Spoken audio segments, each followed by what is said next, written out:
माता जी हरे कल का कृष्णा एवरीवन। रिकॉर्डिंग, कल का रिकॉर्डिंग कल नहीं भेजा। एक्चुअली, हाँ नहीं अभी आया नहीं मेरे पास। विजय प्रभु देंगे मुझे आज रात को, दोनों आज की और कल की।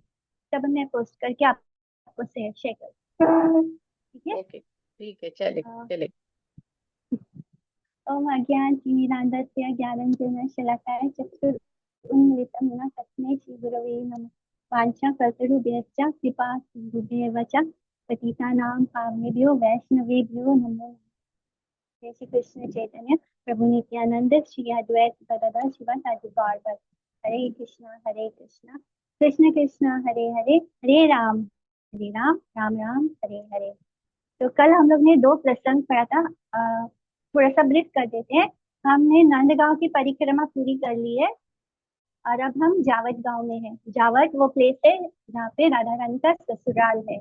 तो यहाँ पर हमने जाना था कि कैसे अभिमन्यु जो पौर्णमासी जो है वो राधा रानी का विवाह अभिमन्यु से करवा देती है।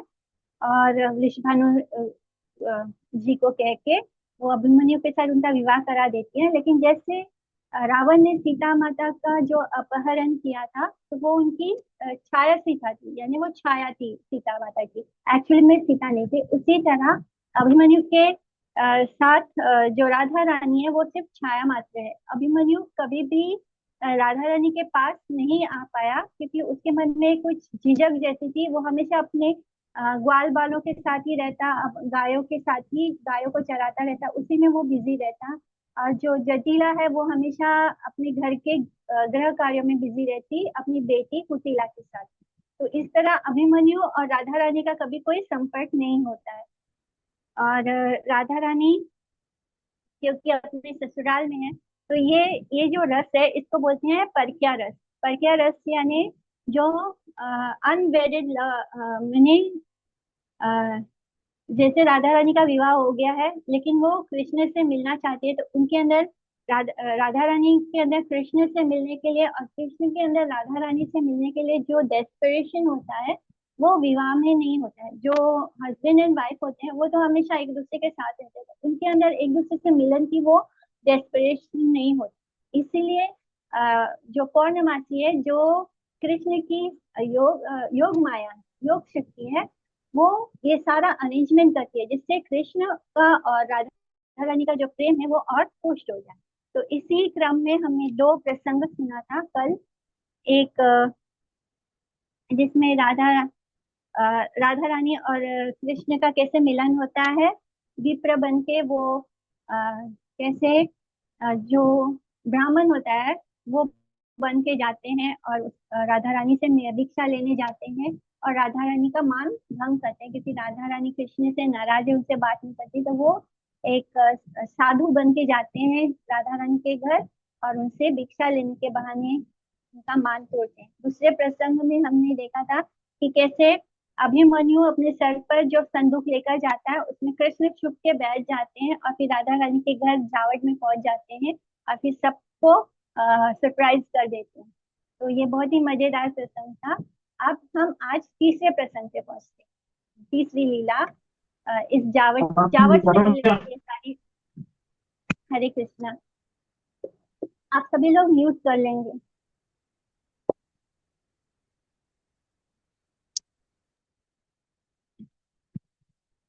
तो हम आते हैं तीसरी लीला पे जो राधा रानी के इस ससुराल से जुड़ी है। तो यहाँ पे एक दिन राधा रानी जो है वो मान करके बैठ गई और फिर कुछ दिनों तक वो कृष्ण से नहीं मिलती। तो कृष्ण और राधा रानी जब एक दूसरे से एक पल भी नहीं मिलते हैं तो कितना विरह होता है। यहाँ तो कुछ दिनों तक राधा रानी कृष्ण से नहीं मिलती है। और फिर सखियां भी है, सखियों का यही कार्य होता है कि वो दोनों को मिलाने का कोशिश करती है। तो वो उन्होंने बहुत तरह तरह से राधा रानी से को समझाया कि वो अपना जो मान है वो त्याग कर दे। लेकिन इस बार राधा रानी ने बहुत बड़ा दूल्हे मान रख लिया, यानी कोई उसको तोड़ ना पाए ऐसा मान कर लिया राधा ने। और यहाँ पे कृष्ण जो है राधा रानी के विरह में एकदम कातर हो गए और उनको अत्यंत विरह आतुर देखकर सुबल सखा जो है उनका राधा रानी से मिलन कराने का उपाय सोचने लगे। तो वो सुबल सखा जो है वो दिखने, उनका रंग बिल्कुल राधा रानी के जैसे गोरा है।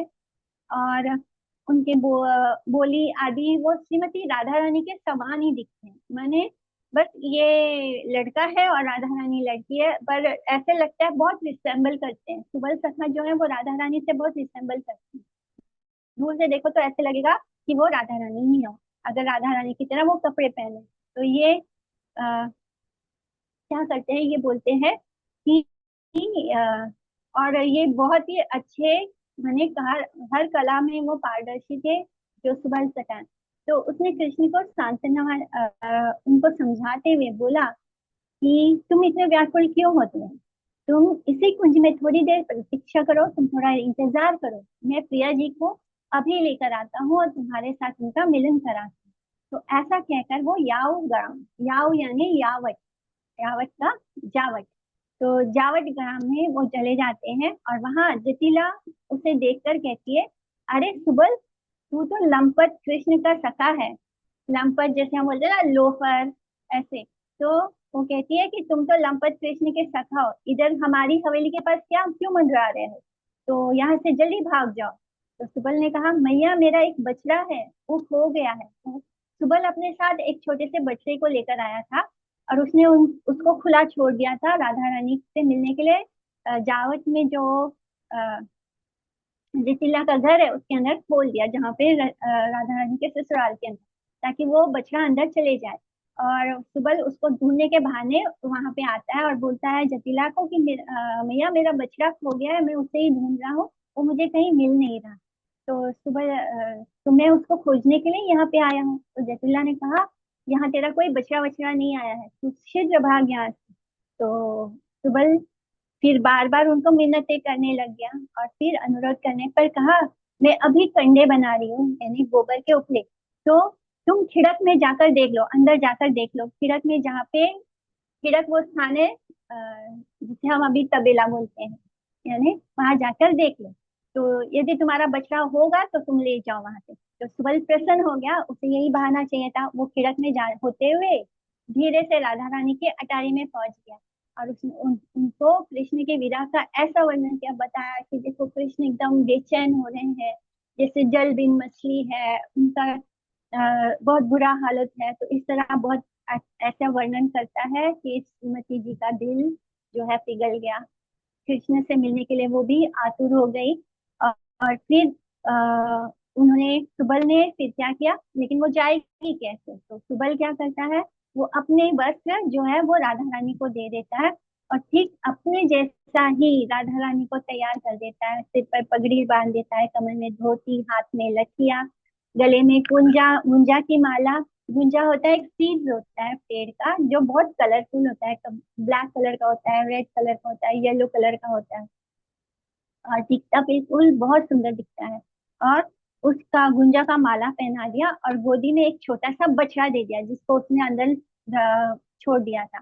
और ऐसा लग रहा था जैसे सुबल ही खड़ा है, यानी सुबल के सामने एक और सुबल खड़ा है जिसके हाथ में खोया हुआ बछड़ा है और उसे गोदी में लेकर मुस्कुराता हुआ जा रहा है। तो कोई अंतर नहीं लग रहा था सुबल सखा में और राधा रानी में, यानी दोनों ही राधा रानी बिल्कुल सुबल जैसी लग रही थी। अब जो सुबल सखा है उसने राधा रानी के वस्त्र धारण कर लिए, तो वो बिल्कुल राधा रानी के वेश में वो राधा रानी जैसे लग रहा था।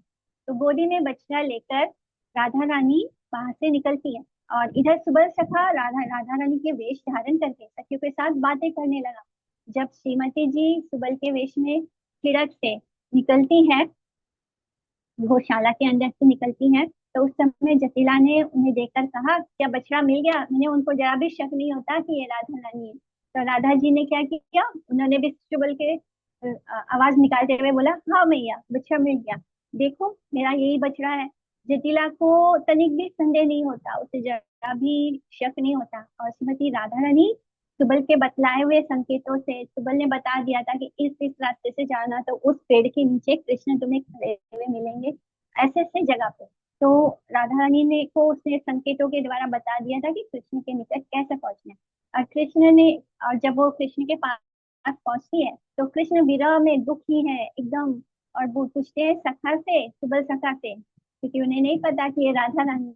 तो मेरी प्रिया जी को नहीं ला सके, मेरे प्राण निकल जाएंगे अब।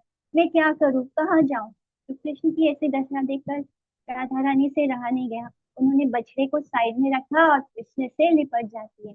और जब श्रीमती राधा रानी का कोमल स्पर्श अंगों का सौरभ पाकर कृष्ण सब कुछ समझ जाते हैं और उनका सारा खेद, जो उदास हो गए थे, निराश हो गए थे, वो सब कुछ दूर, निराशा खत्म हो जाती है।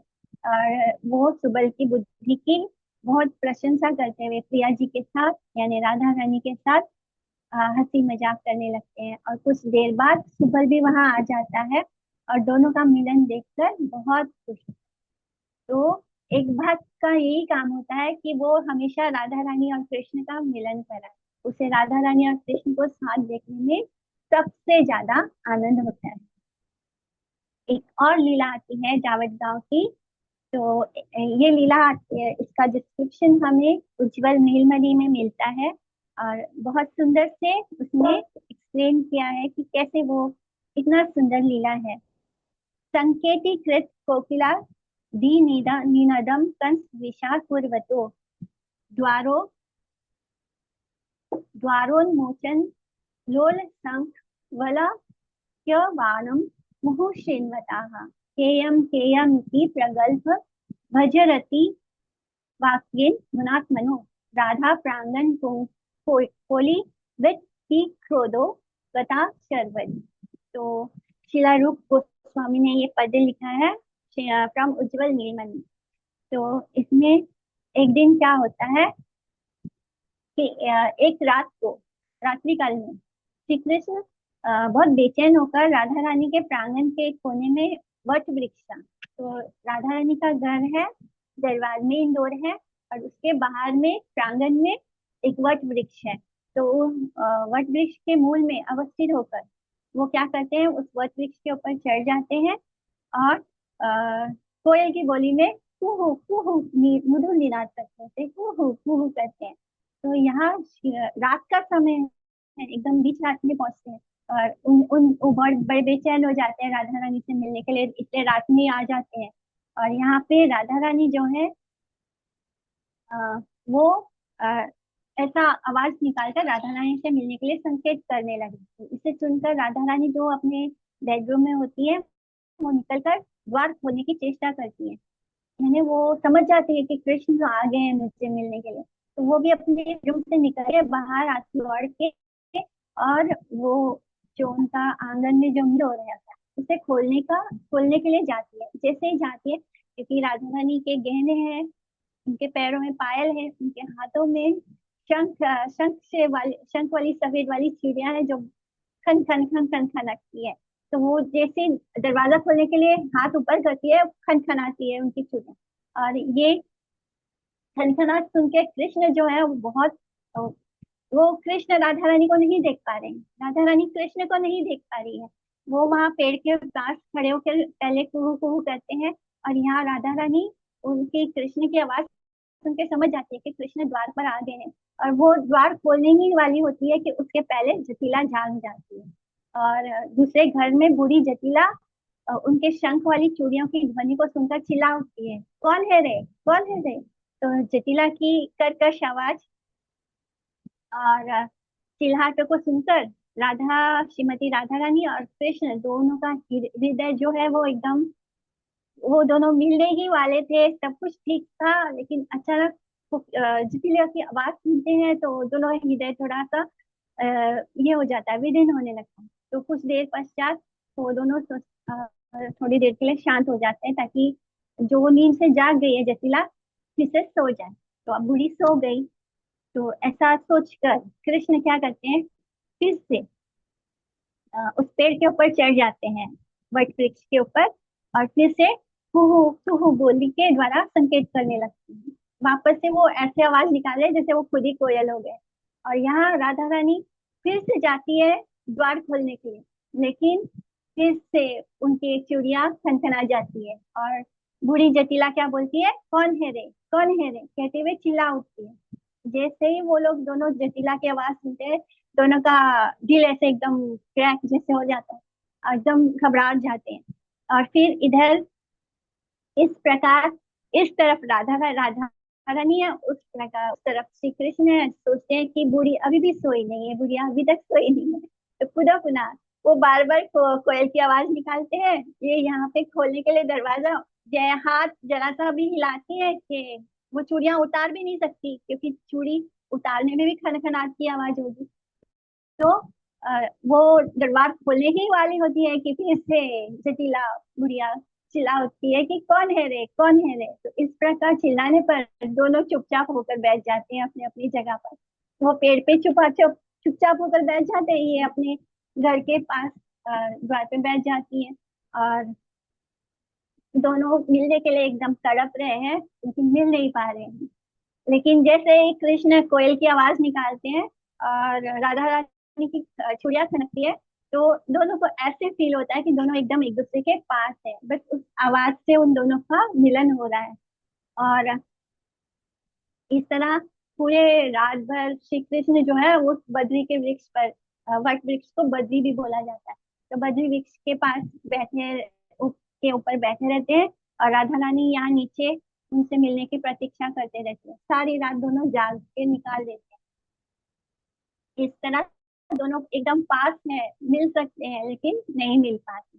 इसी को बोलते हैं परक्या रस, कि इसमें ज्यादा आनंद है। तो श्रीमती राधा रानी आ, और कृष्ण युगल का रात भर जागते हैं।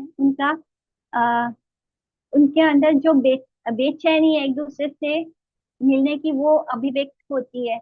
और फिर प्रथमतः संकेत ध्वनि सुनकर राधा रानी के हृदय में जैसे ही वो कोयल की कू कू करते हैं कृष्ण, तो उनका हृदय ऐसे हो जाता है कि बहुत सारे फूल खिल गए हों, जैसे स्प्रिंग आ गया हो, जैसे वसंत ऋतु आ गई।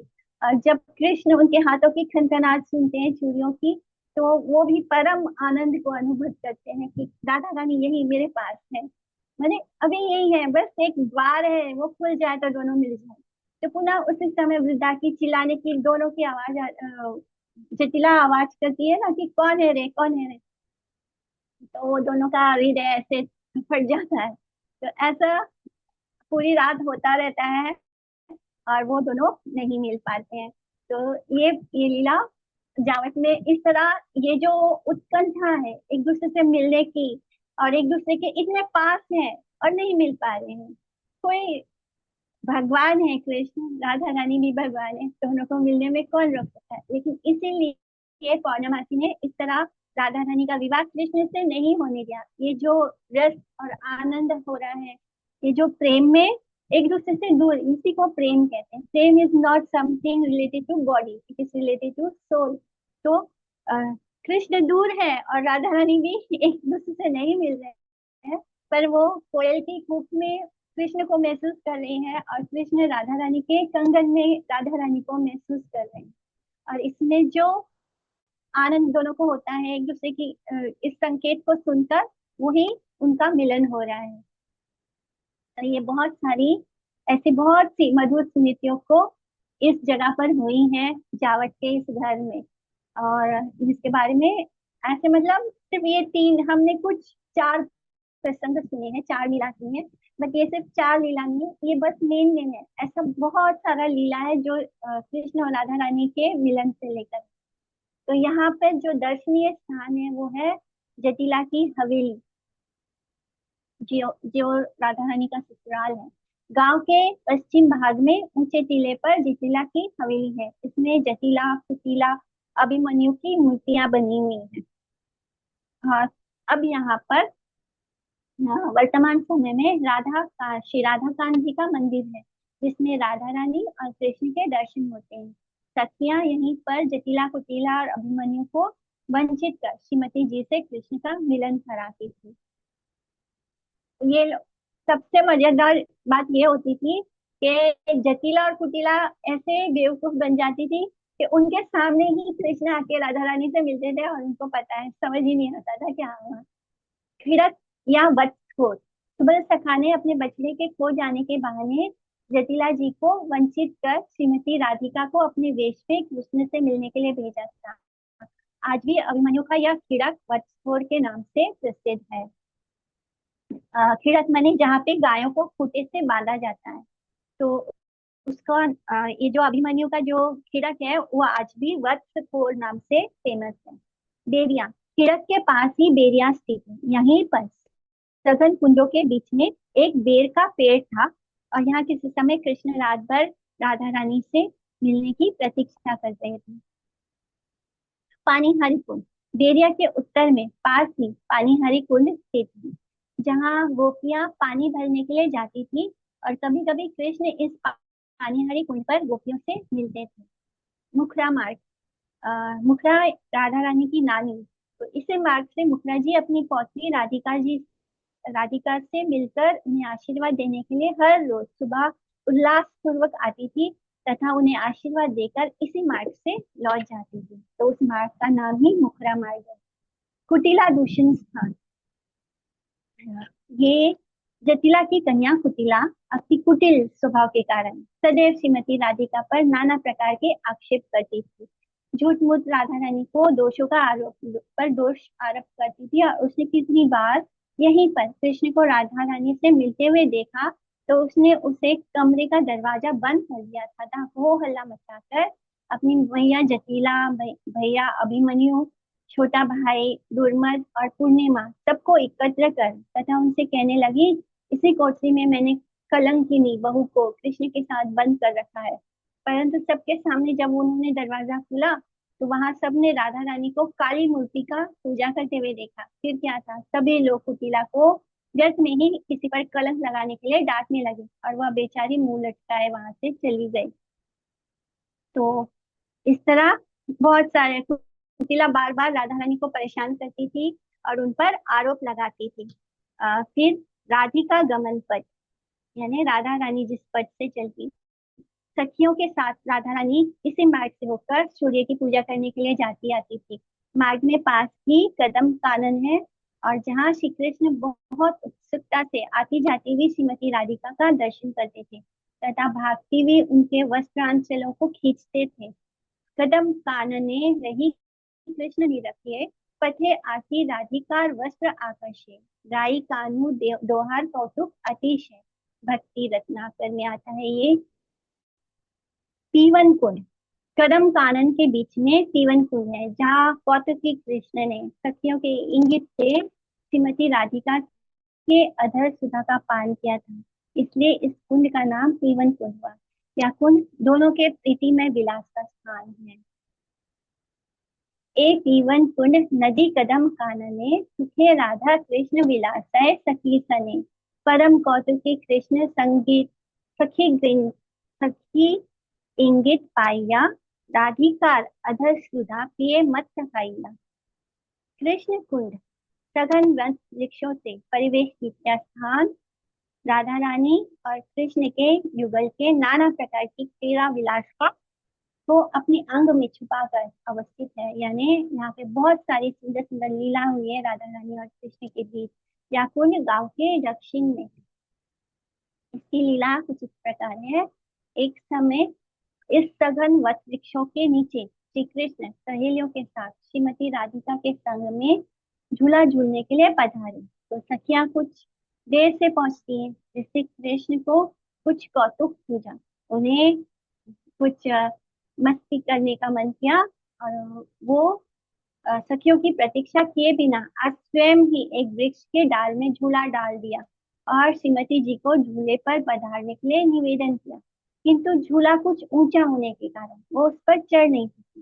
तो श्री कृष्ण ने अपनी दोनों भुजाओं से श्रीमती जी को उठाकर झूले पर पधराने के बहाने अपने अंग में भर लिया, और इस प्रकार हिंडोला उत्सव से पूर्व ही युगल युगल रस हिलोरे में लहराने लगे। इसी समय पीछे से हंसती खिलखिलाती सखियां भी इस हिंडोला उत्सव में सम्मिलित होकर रस में सरबोर हो गई। लाडली कुंड, यहाँ ललिता जी गुप्त रूप से राधा कृष्ण युगल का मिलन कराती थी। नारद कुंड या वर प्राप्ति स्थल, यहाँ पर दुर्वासा ऋषि ने राधा रानी को अमृत हस्त होने का वर दिया था कि उनके हाथों में अमृत है, अर्थात तुम अपने हाथों से जो कुछ भी पाक करोगी यानी खाना बनाओगी, वह सब द्रव्य अमृत स्वरूप हो जाएगा। जो कोई तुम्हारे हाथ से पके अन्न व्यंजन आदि को ग्रहण करेगा वह चिरजीवी, सुर असुर सबको पराजित करने वाला महापराक्रमी और अजय होगा। तो पद्म पुराण में ये कथा आती है।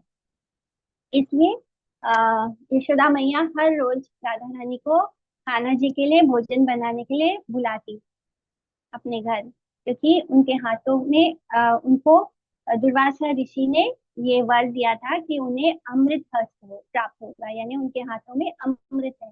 वो जो कुछ भी बनाएंगी उससे जो व्यक्ति वो भोजन करेगा वो चिरजीवी होगा और वो सुर और असुर सबको पराजित करने वाला होगा। गोचारण पर सखाओं के साथ श्री कृष्ण इसी मार्ग से गोचारण के लिए जाते और गोचारण से लौटते थे। तो उस समय अलक्षित रूप में यहीं पर राधा रानी और युगल एक दूसरे का दर्शन करते थे, आते जाते हुए एक दूसरे को दर्शन करते थे। कुलेंदीवर कांतिम इंदु वदनम बहावतम समप्रियम शिवार्थ उदार कौस्तुभधरम पीताम्बरम सुंदरम गोपी नाम नयनोत्पलर्चिता तनुम गो गोप संगावृतम गोविंदम कलवेणु वादन करम दिव्यांग भूषम भजे। किशोरी कुंडिया राधा कुंड, गांव के पूर्व में किशोरी जी का मंदिर है और किशोरी कुंड है। कभी कभी श्री कृष्ण यहाँ सखियों के साथ एवं राधा रानी जी के साथ इस कुंड में जल विहार करते थे, जल क्रीड़ा करते थे और सखियों के अंगों में लगी हुई कुमकुम केसर तथा अन्य अंगराग से सिंचित होकर यह कुंड अभी भी उन माधुर्य में लीलाओं को अपने में संजोया हुआ है। तो ऐसा कोई स्थान नहीं है ब्रज में जहाँ राधा रानी और कृष्ण की लीला ना हुई हो।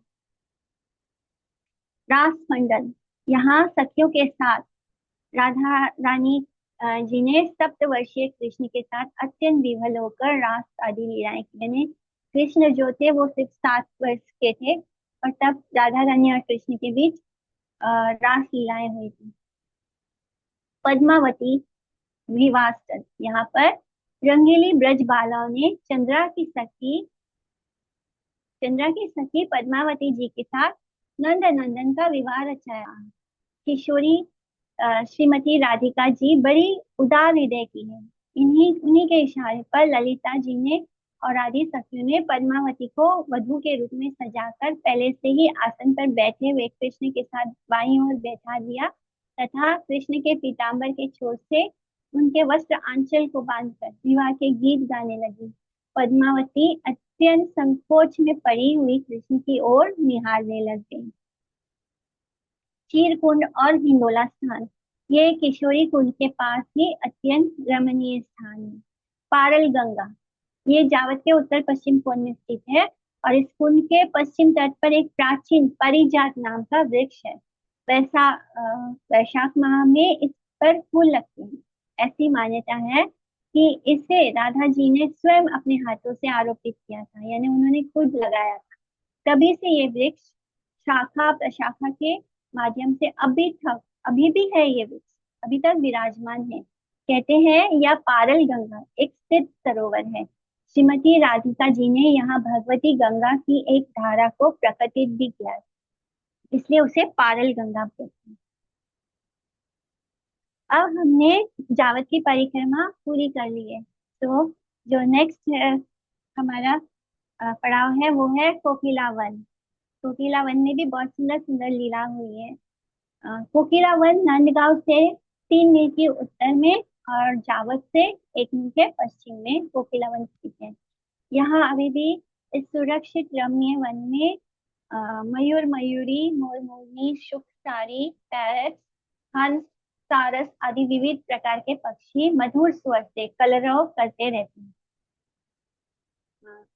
ऐसे भी इसका नाम कोकिला वन है। कोयल भी बहुत है यहाँ पे और यहाँ पे बहुत ढेर सारे पशु पक्षी हैं। हिरन, नील गाय, ये सब यहाँ घूमते रहते हैं। तो ब्रजवासी लोग झुंड के झुंड में अपनी गायों को चराते हैं। विशेषतः इस वन में सैकड़ों कोकिलें यानी कोयल मीठे स्वर से कुहू कुहू शब्द के द्वारा वन प्रांत को गुंजार करती है। ब्रज के अधिकांश वन नष्ट हो जाने पर भी ये वन अभी भी सुरक्षित है और इस वन की प्रदक्षिणा 2.25 कोस की है। और ब्रज भक्ति विलास के अनुसार कोकिला वन में रत्नाकर सरोवर और रास मंडल अवस्थित है। यहाँ पर एक प्रसंग आता है। एक समय महाकौतुक श्री कृष्ण श्री कृष्ण प्रैंक करने में बहुत मजा लेते थे। तो महाकौतुकी श्री कृष्ण राधा रानी से मिलने के लिए बहुत उतावले हो रहे थे, किंतु जो उनकी सास है जटिला और जो ननद है कुटिला और उनके पति अभिमन्यु के बाधा के कारण वे इस संकेत स्थल पर नहीं आ सके। बहुत देर प्रतीक्षा करने के बाद के पश्चात कृष्ण वहां किसी ऊंचे वृक्ष पर चढ़ गए और कोयल के समान बारंबार मधुर रूप से गुहकने लगी। और इस अद्भुत कोकिला के मधुर और ऊंचे स्वर को सुनकर सखियों के साथ राधा रानी कृष्ण के संकेतों को समझ गई और उनसे मिलने के लिए अत्यंत व्याकुल हो गई। राधा रानी यहाँ जावत में अपने घर में है। कोकिला वन वहां थोड़ी सी दूरी पर वन वन की तरफ था।